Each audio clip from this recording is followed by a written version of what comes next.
Hey guys, now we're on to the part where it is kind of free for all. It's kind of your own world and your own creation, and it's somewhat of a debation.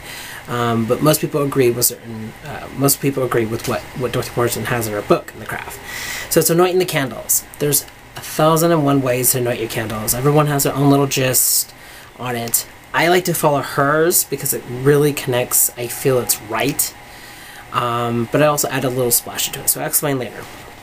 So now, once you have a candle color for your ritual, and you're all ready and set to start perform your magic, you always have to dress your candles. Always, candles cannot be naked on your altar. They always have to be dressed with oils. They help, they infuse, they boost pretty much your spell.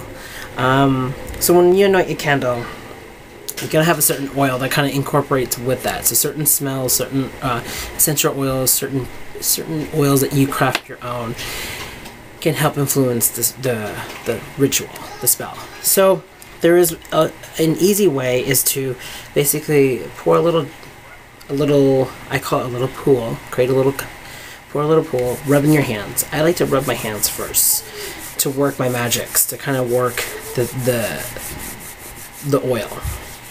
And then I grab the candle. I will grab the candle. Some people do this to bring about from going middle out, and then this is to banish, to remove.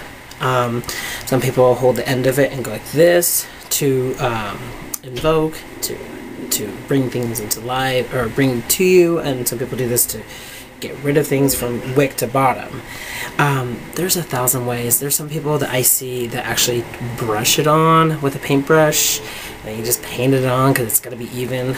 All those characters. But she has in here, she says, drop a few oil in your palm of your hands, grasp the center of the candle with both hands, close your eyes and concentrate on your magical intent. See the results of your desires manifesting in reality. Then move your hands slowly to the end of the candle while chanting something appropriate of your magical purpose. Some folks like to use a twisting motion to use throughout the candle. If you opt for a vegetable oil, an herb method, use the candle with the plant material. That is all it is. It's pretty simple. The advice I would like to give to people from personal experience is that when you're working with certain oils, certain vegetable oils, certain quality oils can pretty much make your candle bust into a big fireball.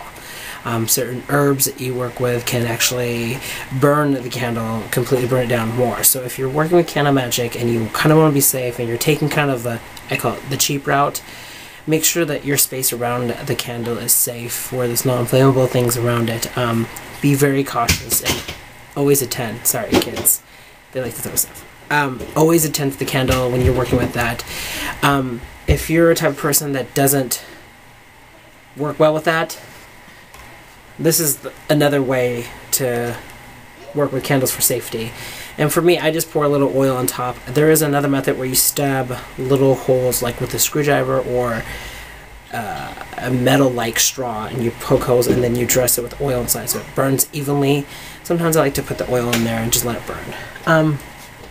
So there's many ways to do anointing your candles, and there's no wrong way. Pretty much, it's pretty simple. When you're trying to anoint candles like velvet candles or tea candles, velvet candles are kind of easy because you can massage the top part. This is the same effect to them. You can kind of massage the top part because it clearly doesn't take a lot to anoint if it's full. It's tiny. So there's 1,001, like I said, different ways. Everyone had different methods, but this is the method that she has to talk about, and I like to go through this. So till then, guys, thank you for watching and subscribing like always. Blessed be.